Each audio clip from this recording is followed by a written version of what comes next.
quand même garder les mains sur le volant. Chut. Je préfère quand même garder les mains sur le volant. Parce que parfois ça fait des coups. Voilà, là il me dit de tenir le volant. Je vais pas le faire, on va voir ce que ça donne.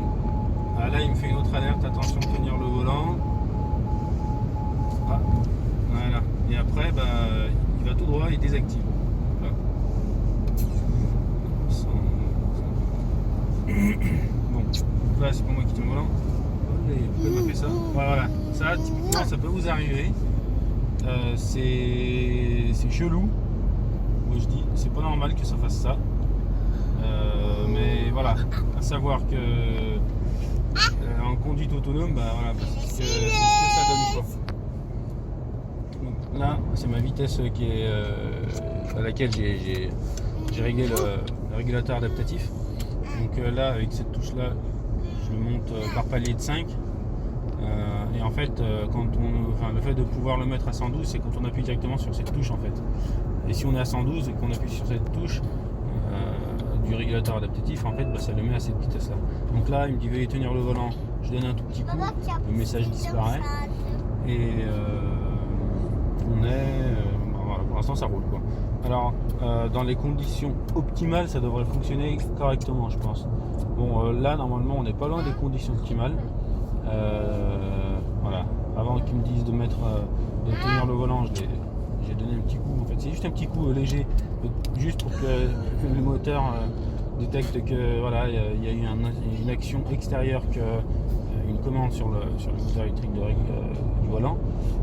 Dès que ça suffit que ça détecte ça, et il me laisse tranquille. Donc voilà, pour l'instant, encore une fois, là ce que je vais essayer de tenter, c'est de doubler. On va voir qu'une fois que je vais mettre le clignotant, ça va me désactiver le régulateur adaptatif. En fait, là du coup, encore une fois avec le régulateur adaptatif, on est réglé à 95, en gros à 95-98, alors qu'on est réglé à 115, sachant que voilà, on est en train de suivre le véhicule qui est devant. Et donc là, je vais mettre un coup de clignotant et puis il va me lâcher le volant. Il vient de passer en vert. Donc là, je double. On va monter jusqu'à environ 115.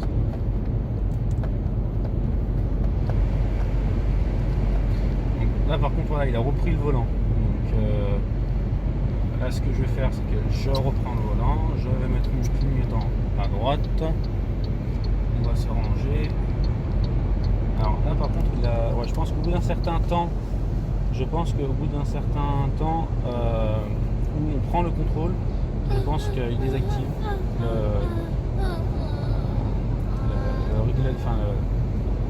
la prise de volant.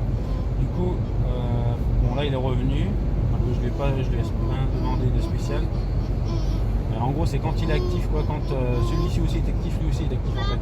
Il arrive à se désactiver tout seul en fonction des conditions extérieures. Donc là, depuis un moment, on y roule avec la conduite de niveau. Il me semble que c'est une conduite autonome de niveau 2. C'est pas grand chose, mais c'est déjà pas mal.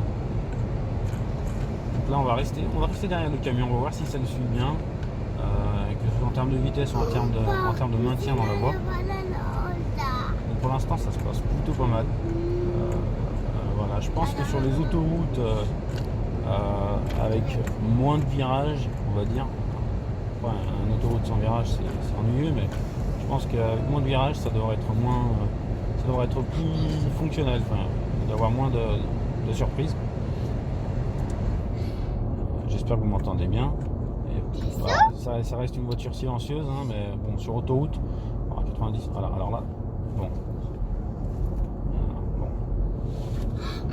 Voilà, parfois, ça fait des surprises quand même. Ça peut être... voilà.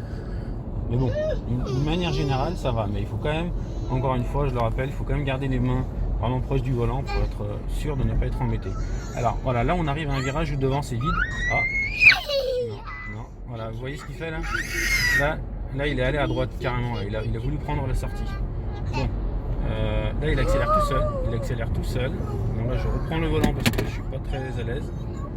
Alors généralement, voilà, les virages comme ça, il n'aime pas trop. Donc faut l'aider quoi. faut l'aider. Et généralement, les virages, il les prend à haute vitesse. Il se limite pas à haute vitesse, à la vitesse réglée dans le régulateur. Mais bon. Donc voilà, dans les virages, faut faire attention avec. Et bon, là, on va pas rouler très vite, de toute façon. On va rester dans la limitation. Il y a une voiture à gauche. Bon. Ouais, voilà. Vous avez vu là, il y avait une voiture dans mon angle mort. Du coup, ça m'a prévenu avec un signal sonore. Et je l'ai vu aussi sur mon rétroviseur extérieur gauche que voilà, il y a la LED qui s'est allumée et qui est allumée d'un, mais deux qui clignotait quoi, pour vraiment dire attention. Et sachant que j'ai mis mon clignotant, ça a fait un signal sonore, attention à quelqu'un. Voilà, de ce point de vue là, c'est pas mal. Et là, pour régler la distance entre la voiture de devant et moi, en fait, je dois aller à... Alors attendez, c'était comment? Voilà, c'était à gauche en fait. Donc là, là, je réduis la distance entre la voiture qui est devant moi. Donc quand on a ça à l'écran, j'ai quand même... Bon, ok, d'accord, je tiens l'écran de volant. Et en fait, là, quand on... par exemple, si je le mets encore à gauche, puisqu'il ne peut pas descendre, puisqu'il ne peut pas réduire davantage la distance entre nous deux, il ne l'activera pas sur l'écran. Donc il faut aller à l'opposé. Donc il faut aller à droite, par exemple ici, pour voilà. Pour là j'ai augmenté la distance entre... Enfin, j'ai dit d'augmenter la distance entre le véhicule qui est devant moi. Sinon, pour augmenter la vitesse par palier de 5, comment? Tu me décales? Je pense. Ouais, je décale à gauche. Il y a des voitures qui rentrent. Voilà. Là, je vais lui relaisser la main normalement. Voilà, c'est bon, là il a repris la main. Donc je parlais de ce bouton là. Ce bouton nous permet de réduire notre vitesse souhaitée, donc la vitesse du régulateur adaptatif en fait. Mais voilà, encore une fois, bon. On dit bien adaptatif parce qu'il s'adapte justement en fonction du trafic quoi. Là typiquement on voit qu'il accélère pour se rapprocher du véhicule qui est devant jusqu'à la vitesse 110 souhaitée. Donc du coup on est limité, comme le panneau vient de le dire à 70. Donc là je le réduis à 75 et tenir le volant. Ouais, ça fait quand même pas mal de choses. Hein. Mais bon, moi je préfère. Voilà. Pour moi, la conduite autonome, elle n'est pas encore. Enfin, je pourrais pas vraiment y faire confiance quoi. Après, peut-être que j'ai pas essayé de Tesla modèle S ou X ou n'importe quel Tesla avec la conduite autonome. Mais voilà.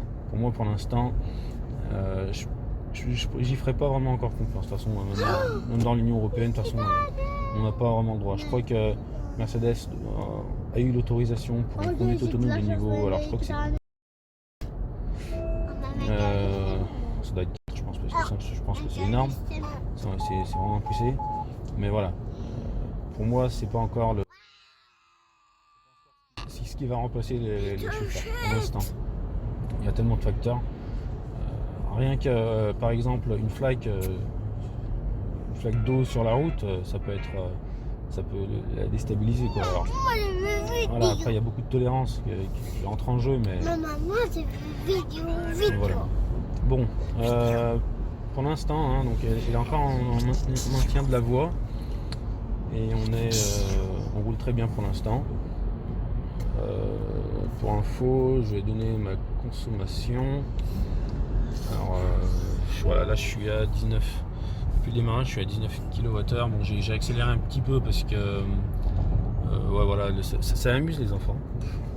C'est vrai que c'est fun quand on accélère.